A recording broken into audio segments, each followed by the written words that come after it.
Oke, selamat pagi semuanya. Di sini saya akan menjelaskan Decision Environment PT Samsung Indonesia.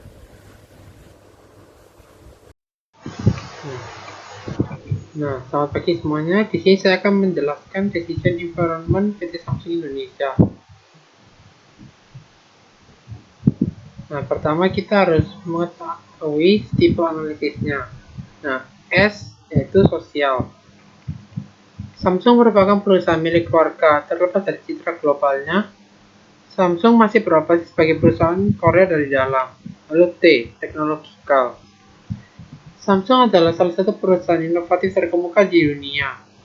Perusahaan ini memiliki keunggulan dalam menggunakan kekuatan teknologi. Hal ini dapat mendorong inovasi untuk keuntungan bisnis yang berkelanjutan.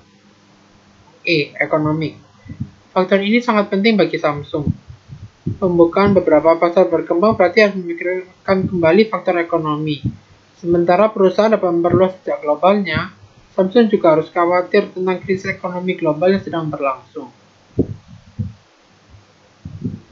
Lalu E. Environmental.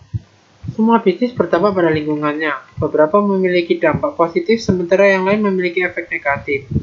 Tingkat dampak juga bervariasi. Samsung harus mempertimbangkan polusi atau limbah. Hal ini juga dapat memberikan dampak positif bagi lingkungan dengan mengolah dan membersihkan sampah.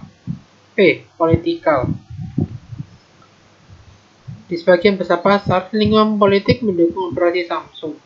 Namun baru-baru ini Samsung menghadapi tantangan politik yang berat di Korea Selatan. Alasan dibalik masalah ini adalah ketegangan dengan Korea Utara. L. Legal. Pernah terjadi suatu kasus di mana Samsung menerima tuduhan karena telah meniru produk buatan Apple. Hal ini membuat Samsung harus membayar denda berat atas tuduhan tersebut dan membuat persepsi publik atas Samsung menjadi buruk, atau jatuhnya citra Samsung di mata publik. Lalu E. Ethical. Jumlah konsumen etis yang menginginkan merek membuat produk secara bertanggung jawab baik secara sosial maupun lingkungan semakin meningkat.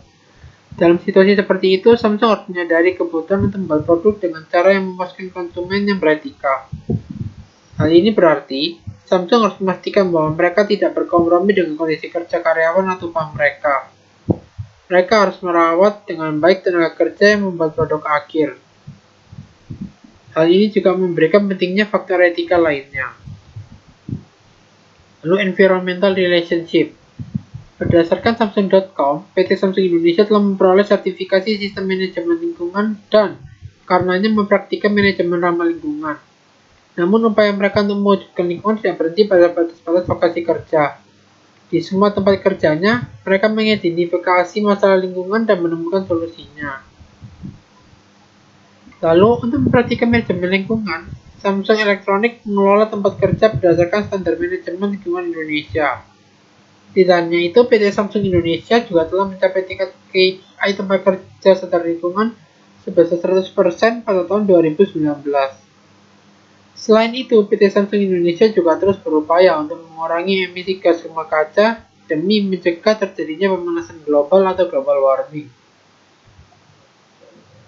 Lalu environment simple versus complex. Nah, PT Samsung Indonesia itu merupakan perusahaan dengan lingkungan yang kompleks atau berada dalam kompleks environment.